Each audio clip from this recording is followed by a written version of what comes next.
That's right, front page stories all over the world, especially Nigeria, this time Africa. We're crossing everywhere, nowhere is an exception. This time we say we're going to talk sports, right? And so we're looking at Nigeria's AFCON journey. How far can they go? Nigeria's AFCON journey, how far can they go? Well, just some time ago, Nigerians were still coming to terms with a painful reality, which is the fact that the Super Eagles failed for the second time to qualify for the 2026 FIFA World Cup. Nigeria's hopes were dashed in a dramatic playoff final against the DR Congo, which ended 1-1 after extra time and saw the Leopards win 4-3 on penalties. For a country that prides itself as a football powerhouse, that failure raised the deep questions about preparation, mindset, tactical discipline, and the health of the Nigerian football administration. But from that disappointment came a new opportunity. The 2025 Africa Cup of Nations, hosted in Morocco, quick kick-started on December 21, 2025.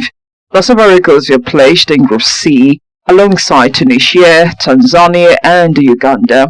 Nigeria responded to its World Cup heartbreak.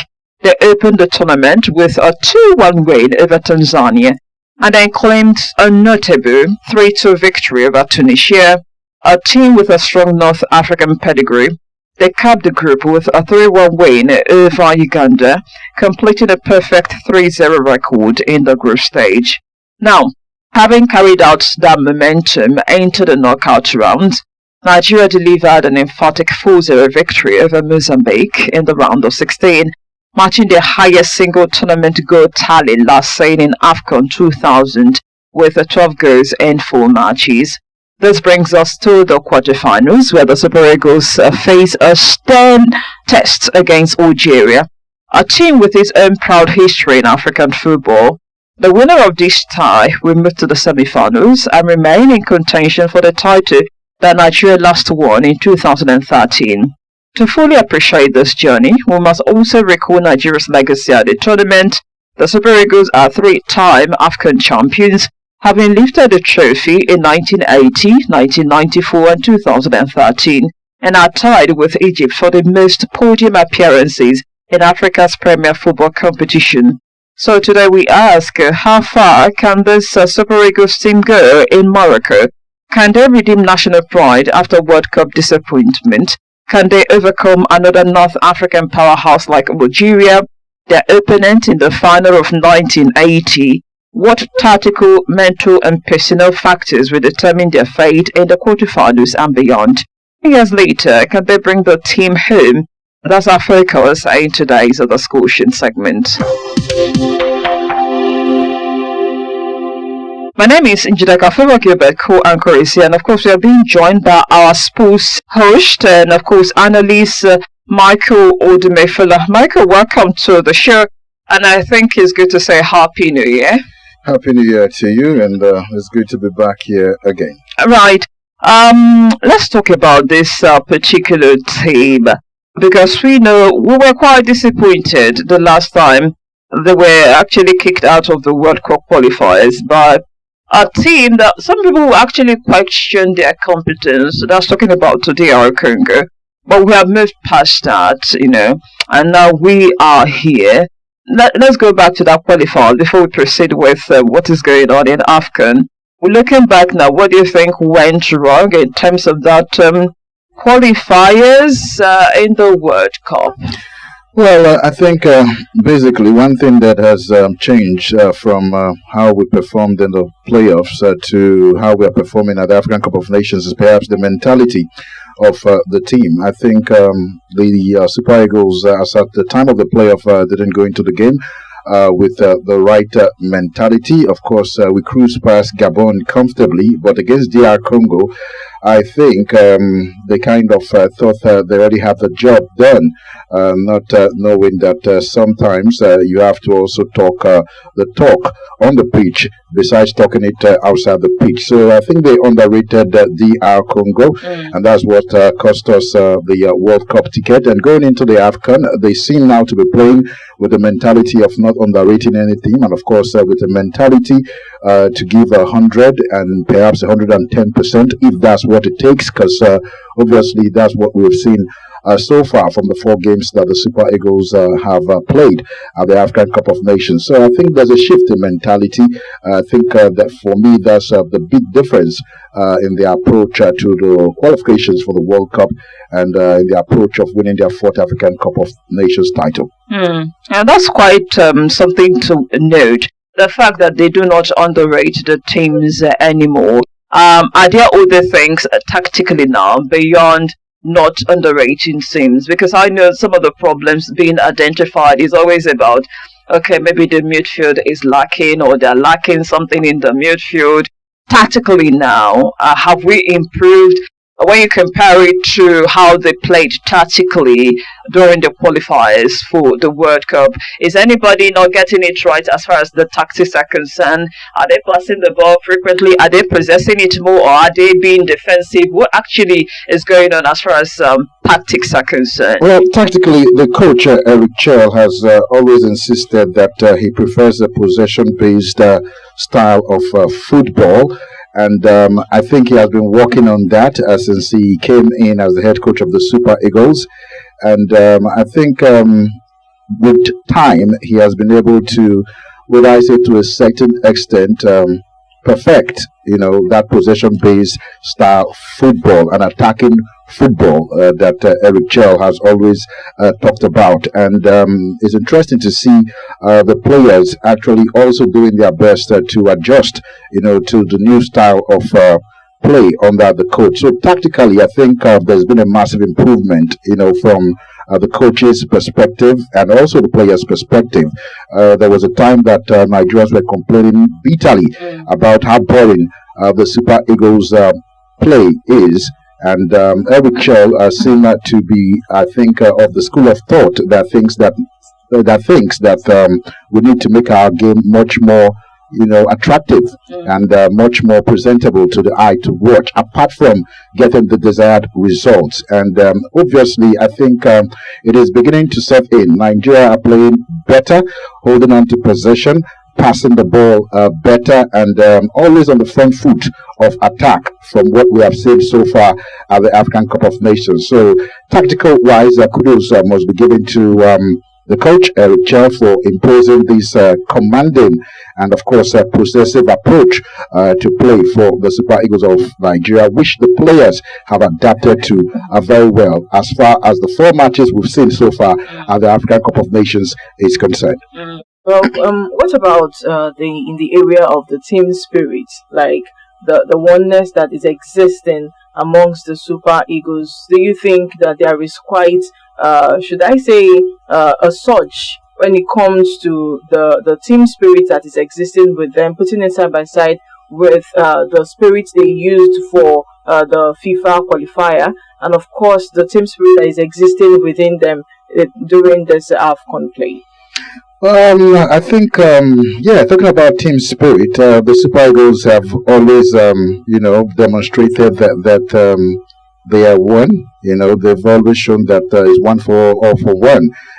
Based on the videos we've seen them, make in terms of bonding in dressing rooms, in terms of bonding while eating, in terms of bonding while training. So the spirit of the team has always been high and has always been that unity. But of recent, there was altercation between Lookman and of course Victor Osimhen in the last match in the knockout round against Mozambique, and that seemed to have caused a big row, and from what we can here now, it has been settled. But it remains to be seen whether really it has been settled moving on into the next game against Algeria. But I think Nigeria has never really had the problem of being united in recent times under this current crop of players being managed by Eric Chelle, and even in the time past. There was a time where there was the issue of a mafia in the Super Eagles setup. In the good old days, that was in 1994 to about 1998. That was when we knew they had cliques in the Super Eagles of Nigeria. But even as at that time, the cliques who were in control seemed to, however, manage the team to get the desired result. So that disunity or that issue of clique and mafias did not really, distort Nigeria's performances on the field of play. But it was widely reported as at that point in time there were cliques in the Super Eagles of Nigeria. But as of today, I don't think there's anything like a clique or a mafia. I think the team is united, apart from the incident between Victor Osimhen and, of course, Ademola Lookman, which the NFF has come out to say has been resolved amicably. We will now have to wait and see what happens in the next game to see if Victor Osimhen, Ademola Lookman, and other of his teammates can continue to partner together, to produce the desired results at this African Cup of Nations. That's really an interesting revelation. The fact that there was one time there was a clique. How did it work? Is it that some people moved along separately from others, even though you said it did not impact in the field of play? Or is it like a Kocha and Kano in one clique and the rest in another? How did it work? Yeah, it was close to something like that. The clique was being led by late Stephen Keshi, as at that time was the captain of the Super Eagles of Nigeria. So he had some players who were very close to his heart, and players he would always protect their interest in the field of play, maybe in terms of advising the coach on who to play in his first 11. And he always shielded those players perhaps from the demonstrations of the coaches who were in charge of the Super Eagles as at that time, and always protected their interest. And for the other players who were not in that clique, somehow they thought they were being discriminated against. So once in a while they came out to talk about this clique and the mafia-ish in the Super Eagles as at that time. But I think Stephen Keshi as at that time probably was not intentionally trying to discriminate against anybody, but because as at that time Nigerian football was just beginning to gain momentum, those of them who were fortunate to first get clubs to sign them overseas felt this sense of entitlement as perhaps the bigger boys in the Super Eagles setup. So for those who were still playing in the Nigerian Premier Football League or still playing in leagues not as respected as the leagues they were playing, they kind of saw them as second-class players. But like I said, it was well managed in such a way that on the field of play, they all play collectively as a team. But in terms of bonding outside the field of play, you could visibly see this that all right. I guess there's politics everywhere. Even in sport. I mean, that was called politics, where your comradeship has to decide who plays and who doesn't play and for how long they are supposed to play. But in terms of this Lookman and Osimhen thing, I know you tried to hint at the fact that it may not really affect things, or possibly we're looking forward to it not affecting things. But some people are worried when it comes to that angle, because I've heard constantly when it comes to Osimhen, the way he addresses all the players, lashing out when he doesn't get possession and things of that nature. And so they're going to go against a formidable team like Algeria. I don't know how they're going to handle this. Although Lookman has come out to say, well, he's my brother, it's just football, But I don't know how he internalized that scuffle and whether it's going to affect him further. Do you see him possibly trying to hold on to possession and perhaps telling Osimhen indirectly, do your worst, I'm not going to pass it to you? What do you think may happen in the field of play in the event we're coming from this scuffle between these two key players?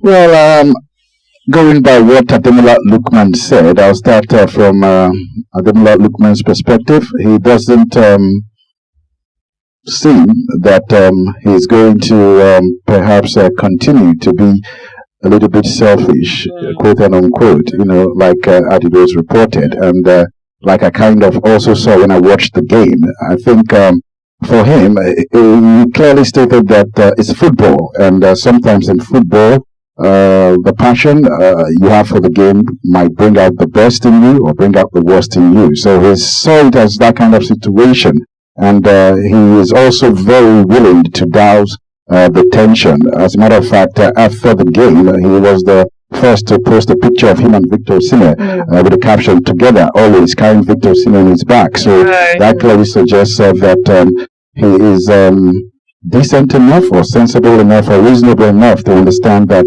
moving forward they should continue to play collectively as a team and even continue to play collectively as brothers, like he rightly captioned in that post. So I think Ademola Lookman has probably learned his lesson. I believe going into the next game it will be more of a collective game than an individual game. You know, one of the reasons probably why Ademola Lookman and Victor Osimhen having this issue is that both of them are currently the second joint goal scorers in the AFCON Cup of Nations with 3 goals. And, you know, in every tournament at the end, you have a top goal scorer. So it seems both of them are gunning for that particular award. But it's really up now to the coach, you know, to let them know that the team should come first. You know, the objective is to win the AFCON Cup of Nations, and that is paramount, and that should come first. And that's what Victor Osimhen is saying, that it is a collective game. If I am in a better position to score to help the team win the game, then you should be willing to give me the How come people pass. didn't understand what Osimhen was trying to do? Because there was this talk about him being booed based on his response. Sometimes people look at the response as against the course of action. So how come the people voted Osimhen in the way he responded? And if you talk about the possibility, or the fact that both of them are actually perhaps indirectly looking at who scored the most and possibly the award that comes with it, I want to still ask, do we trust Lookman to actually, in the coming game, keep to his word beyond personal social media brothers and all of this? I mean, this is how you guys do. I mean, that's how guys do. I mean, if it were ladies, they will sort it out there and then. And if you want to fight, you fight. If you want to make up, you want to make up. But men, on the surface, everything is cool, but they're planning something. So can we guarantee that Lookman indeed will play that unified game in the coming one, especially as a decider? I mean, with Algeria, you can't be that selfish. So let's look at all of these things. Well, like I said, going by Lookman's word, I think I'll give him the benefit of a doubt and believe that he's going to improve on playing more collectively, you know, with his teammates than playing individually in the pursuit of whatever personal individual record that he stands to achieve, you know, if he ends up being the highest goal scorer. So I believe Lookman, he's a gentleman. He's one of the few players in the Super Eagles who are calm-headed. You know, the difference between Ademola Lookman and Victor Osimhen is Osimhen, we should not forget, was raised from the streets. So he's a street kid. He's a street kid. Ademola Lookman is an Ajabota. Raised in London. You know, given the best of education, the best of football training. So they are from 2 different worlds, or two different cultures, even though they are both Nigerians. So anything Victor Osimhen wants, he wants hot. He wants immediately. You know, and he's very vocal about it. You know, while Ademola Lookman is the calm, reserved person who takes things into consideration before, you know, making a final decision. And I think he has given this a whole lot of thought. And I think also, given his personality, he wouldn't want to be involved in more controversies in this African Cup of Nations, and he wouldn't want to be labeled perhaps as the one who ruined our chances of winning the African Cup of Nations. Don't forget that before the African Cup of Nations, just to digress a bit, there was a prophet of one church who prophesied that playing Ademola Lookman in the African Cup of Nations will spell doom for Nigeria before the African Cup of Nations started. And after the Nations Cup kicked off and Lookman started scoring, Nigerians were quick to, you know, bash the prophet, you know, saying it was a fake prophecy.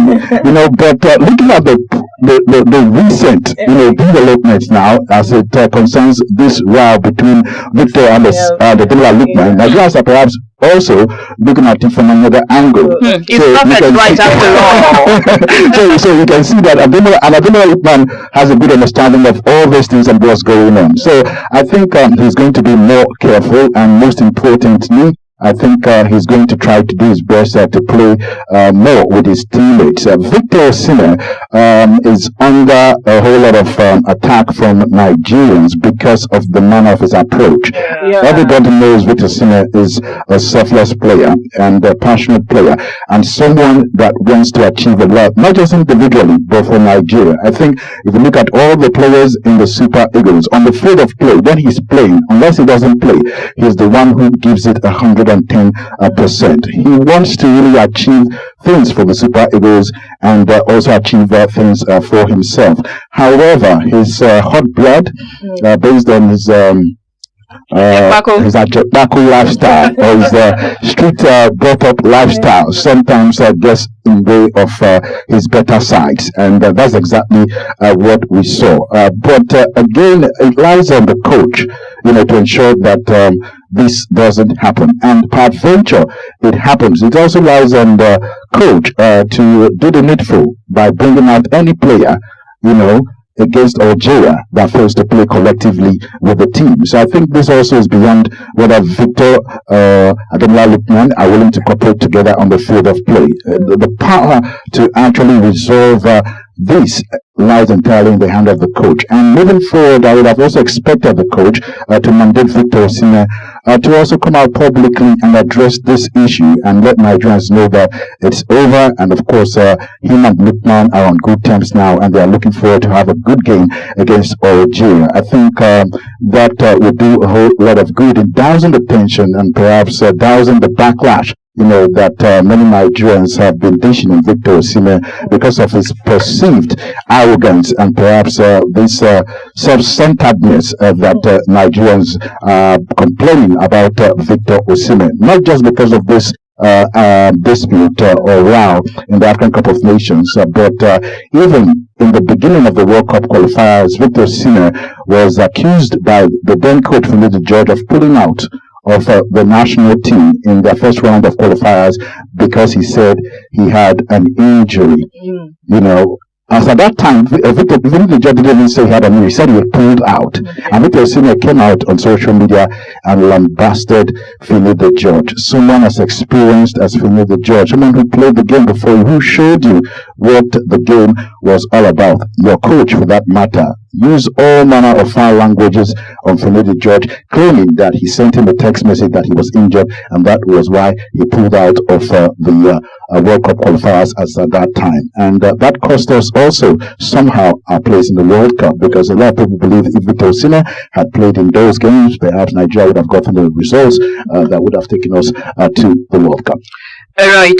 Yes, well, the first time we talked about this issue regarding the Super Eagles and all that, I think that was after they were disqualified from the World Cup. We talked about this, and I raised the concern about the personality of Osimhen and then the ripple effect it might have on the Nigerian players. And this particular incident actually shows us the fact that people might be singing your praise, but one single misstep can actually change their tone and perception towards you.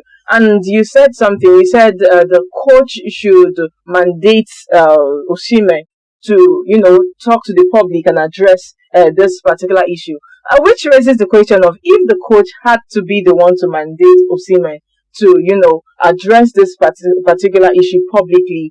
For me, it has not dealt with the situation, because for issues like this, immediately after the match, Lookman had to post a picture of both of them, and he had to address the situation, saying it's just football. Whereas we've not heard from Osimhen when it comes to whatever that played out in the group. And of course, the outburst, this is not the first time he has shown such outburst, and we don't know whether this will be the last. And so what should the coach be doing at this point to put him in check, in as much as what he was saying was actually justified, and a lot of persons laid claims to the fact that Lookman did it the first time, he also did it the second time, and from the look of things, Osimhen was in the right position to score the goal, but he wanted to do it himself. So, and it was the second time that Osimhen busted out. And in as much as it was justified when you look at, the situation of things. But a lot of persons has questioned his outburst, is there supposedly, a better way for him to address the situation rather than busting out? Because it didn't just end in busting out, he also left. He didn't just end in busting out, he also left. So in this kind of situation, is there a better way for him to handle it? And is there another way for the coach to handle him? Well, personally, I think there has to be some form of disciplinary measures, in every football team, so that mistakes or incidents like this don't keep rearing its ugly head every now and then. So basically, to address your question, the coach, like I said, is the one who has the final say in taking whatever disciplinary measures is to be meted out to any player or any official in his team. And I really do expect him to compel Victor Osimhen to actually come out to offer a public apology, considering we've heard from Lookman, like you said, after the post Lookman put up with him and Osimhen and the caption, together always, we had expected maybe Victor Osimhen to even respond, below that caption, but we didn't see anything of such yet. So I think it's important for Victor Osimhen, before this game against Algeria, to come out and say, just like at the NFF claim, we have settled this, and of course we are back to being together. Okay, well, as everybody's trying to see whether Osimhen can be controlled, what is anybody saying to people like Lookman? I mean, people are looking at the outcome or the reaction, but they're not looking at. I mean, they say for every action. For every reaction, there's an action. Why perhaps a lot of people are focusing on Lookman's Osimhen's reaction rather than the action that led to his reaction, is Nigeria were comfortably winning that game by 3-0 before that incident happened. So a lot of people are saying that since we are winning, the reaction. But if we were losing, look back we are the beginning, because I know how these people think. So is it justified regardless of the fact that we are winning? That's why I said, should there be a word for Lookman? And that's why I say, moving forward, it is very, very important that Eric Chelle gets his house in order. There should be I don't know what I should say, code of conduct. Yeah, there should be a code of conduct that the players should abide by moving forward for the remaining matches or for the remaining time that they will be spending in AFCON, pending whether they get past the Desert Foxes of Algeria. Right, their last win was 2013. That's a long time, a very long time. So I'm just wondering why that long. And second of all, if they're aware of this history and whether it should spool them to do better, or whether they're going to be pressured by the fact that a lot is expected of them, especially as we have not earned this trophy for a long time. Well, I think whether they are going to be pressured because we've not won it for a long time might not really be the ultimate catalyst for them to want to go all the way. Right. But rather, I think because they missed out on the World Cup and they know how angry Nigerians were for missing out of the World Cup, even before the African Cup of Nations, they said this African Cup of Nations was going to be some form of compensation, for the missing out of the World Cup. So I think for me, that's what really perhaps is putting them on their toes. Missing out on the World Cup and knowing fully well that the African Cup of Nations is the perfect way to rebuild the confidence that Nigerians have in the Super Eagles, which of course over the years have thinned out because of our lack of success, like you recorded in the last years. Even in 2013, when we last won the African Cup of Nations, it was one of the African Cup of Nations where many Nigerians did not even back the Super Eagles to win the African Cup of Nations, because at that time the Super Eagles were already showing signs of decline, from a superpower in Africa to an average team in Africa. Surprisingly, we won that African Cup of Nations, and even going into this African Cup of Nations, Nigerians did not really necessarily show so much enthusiasm or support after our failure to qualify for the World Cup. But after the first, second, third, and the fourth game, we can now see many Nigerians now believing that this team is also capable of winning the African Cup of Nations. But they have a very big game against the North African giants, Algeria. We're talking about Nigeria's chances when it comes to AFCON that is going on. The next opponent is going to be Algeria. They won their group game, beating Tanzania, which other country again, and Tunisia as well. Okay, Tunisia is supposed to be a strong another North African that's an achievement. And so, what are the chances?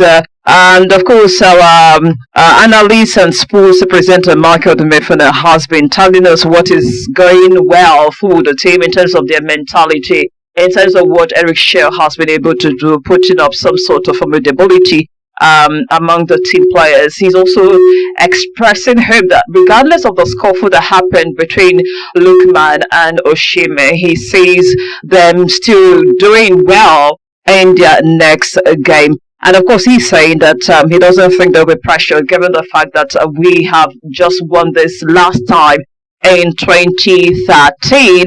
But of course, when you look at Algeria that we're going to be facing, this is a very strong team, a very, very strong team. What do you think Super Eagles should be doing to be able to withstand the pressure that will be coming with? What are the team in Algeria going to be coming with, by the way? What do you think the Super Eagles can be using to counter them in the field of play? Well, I think it's starving them of possession because Algeria is a very good team. If you give them the ball, they will utilize the ball to the best of their abilities. And I think the position-based football that Eric Chelle has adopted and is trying to perfect is a perfect tool in perhaps getting the better of a team like Algeria, who also thrives on possession-based football. So one is to starve them of the ball, control the tempo of the game, sustain the attacking football that we have been playing, and of course ensure that they maintain 100% concentration, because the last time Algeria and Nigeria met at the AFCON Cup of Nations, it was Riyad Mahrez who scored the winning goal, I think, in the 93rd minute. We were about to go into extra time, and in the 93rd minute, a lapse of concentration for Nigeria at the back, and of course, Riyad Mahrez struck. And Riyad Mahrez is still at the AFCON Cup of Nations and is still playing very well for Algeria. One of their star players to watch out for. I think Eric Chelle should also design a special plan to contain Riyad Mahrez for Algeria in this quarterfinal. And I think another big plus that the Super Eagles manager can actually do to help Nigeria get the desired results is to ensure that he entrusts his first 11 to start that game against Algeria. I think the consistency of some of the players have been top notch, and would want to see these players start the game from the very first start of the whistle, even though there are talks like Victor Osimhen should be dropped, from the first 11 because of his reaction, as a disciplinary measure to make sure that he understands that he is not in charge of the What do you think about that? Is it a good advice? Considering what is at stake, I wouldn't really advise that because I know that Victor Osimhen is a fantastic player, and I know Victor Osimhen can make a difference. Do we have players who can replace Victor Osimhen in his absence if the coach decides to pull that line? Maybe, maybe not. But I think it's a big gamble. Yeah. But in real sense, it makes some form of sense, because that's the way it is in football. Every coach should be able to establish some form of discipline in his team, because if you condone acts of indiscipline, is going to conflict. If we lose, Nigerians are not going to hear any of those things. I know them. That's a big gamble, like you said. That's the way. So it's a big gamble to take, but I know some coaches are bold enough to take those kind of decisions. Whether Eric Chelle is bold enough to take that kind of decision is something we have to wait and find out till we play Algeria. Well, as if we are to take that gamble, just like you said, let's just pray that the God of soccer is on our side on that particular day. But I'm looking at the build up of the last AFCON. where we saw the Super Eagles show their prowess in the field. And of course, I think the last before there was it with Bafana before Cote d'Ivoire? Yeah, yes, the last African Cup of Nations. We got to the finals against Cote d'Ivoire. Defeated Bafana in the semi-finals. We defeated Bafana. Then we played the finals with Cote d'Ivoire. And a lot of persons during that match, I remember I was sitting down and I was seeing the match with quite a number of persons. And when everything was going on, some of them were of the opinion that, that the officials are somehow against Nigeria, even when there was something that supposed to lead to penalty, it was against Nigeria. I remember vividly, there was a time when Osimhen had to open his hand and was smiling, showing the attitude of, okay, that he's tired. Of course, you people see what is really happening. Yeah. So I'm wondering whether something like that can play out, and if we are to experience something like that. And of course, there is another angle where people came from, this angle of overconfidence. They've won consecutively and they feel like, oh, well, we own the game and definitely it's going to favor us. So with that particular, with the effect of what played out in the last AFCON, and of course this AFCON, do you envisage us passing through that same line when we are nearly about to take the cup? And of course, maybe because of one thing, or maybe with confidence, or maybe regarding the organizers of the match, if we find ourselves in such situation again, what does it hold for Nigeria? Well, I think officiating of the African Cup of Nations has been fair for the first time. The VAR is in use in the African Cup of Nations, and it has helped in making some of the right calls where referees have gotten it wrong. I do not really necessarily fear for the officiating of the match against Algeria and Nigeria.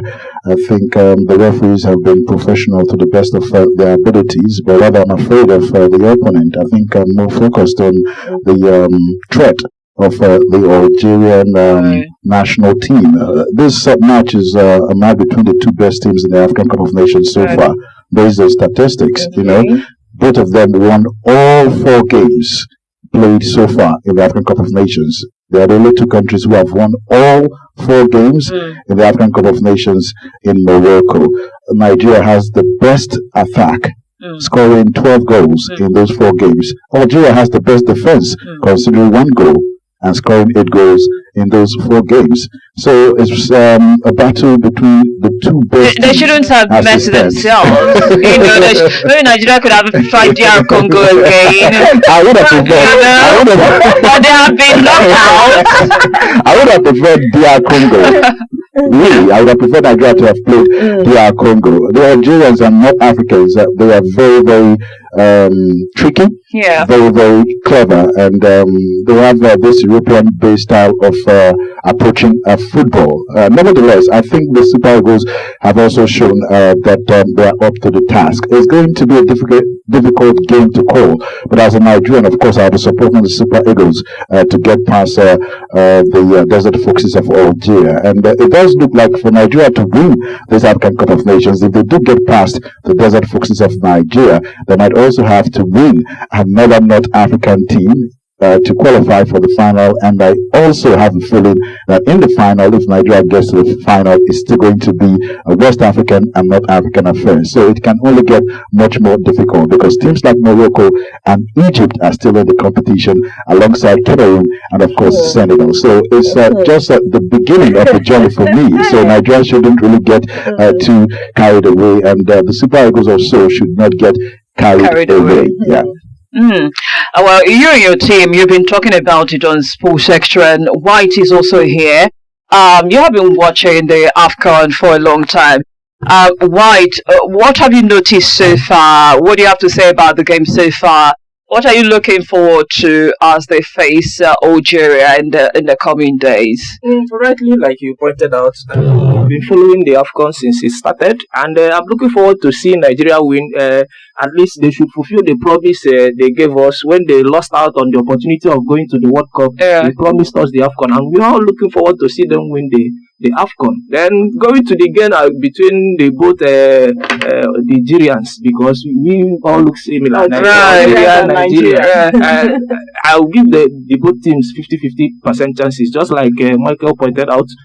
Nigeria has the best attack in this tournament, scoring 12 goals in 4 matches. Algeria has the best defense, conceding only 1 and scoring 8 goals.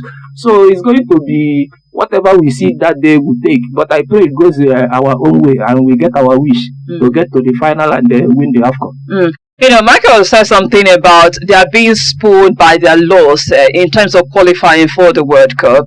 And I'm wondering, after AFCON, if they give all of their best in this AFCON, do you see Super Eagles going back again to the Super Eagles we had been watching with some sort of carefulness as to how they stand as far as footballing is concerned? Do you see them getting better or declining because, let's say, they have achieved the AFCON and then what next? We have satisfied you people based on the fact that we lost out on the World Cup qualifier. How do you see Super Eagles after AFCON? The way I see Super Eagles after AFCON depends on the football administrators in Nigeria, because we have always been up and down. Last AFCON, Nigeria got to the final where Ivory Coast won, and we went back and started playing for the qualifiers for World Cup. We still messed ourselves up. But most of the problems we have with our national teams performing well has to do with our football administrators. Sometimes we have to politicize everything and leave the facts and the right things that needs to be done to get us moving forward. Now, in this AFCON, if we get to win the AFCON and everybody sings our praise for winning the AFCON, if we want to continue getting it right, then we need to clean up our house. We need to get our acts together, both the football administrators and everything that has to do with getting everything right. Then we'll move forward from there. All right. That's right there. The sports team as well. Michael, your final word, as we, wrap up. Well, I just want to wish the Super Eagles of Nigeria the best of luck, and hopefully after Saturday we'll have reasons to celebrate our more extended stay in the AFCON Cup of Nations. I'm holding my breath. Michael, what's your prediction? But I told you, it's a game too difficult to call. It's a game too difficult to call. So let me leave it as the day draws nearer. Maybe the oracle will speak to me. You have something to say. Just like you said, it's a very difficult game to call. Let's wait. It's because people are not confident in Super Eagles. No, it's not about. That's the summary. Yeah, you can say it's because we are not that confident. But looking at how they've played, they've given us reasons to be confident, and they've given us reasons to believe. But I'm more concerned about the opposition. We are playing as good as the opposition Algeria. That's why it's an evenly balanced game, and that's why perhaps you are finding the answer right now, being careful not to actually pick sides, because when two giants fight, they say the grass suffers, and that's exactly what we are going to see in that. The grass, Nigerians will suffer. They're the grass right now. They don't want to suffer, so they should fight. Nigeria fight to the end. 5-0, Algeria 0. Is that right? Okay, we have to be here. Thank you guys for stopping by. It was a delight to have you and your insight as far as AFCON is concerned. We'll keep talking Nigeria tomorrow. Do join us again. Until then, my name is Njideka. See you again. And I am Favor Gilbert. Thank you for listening.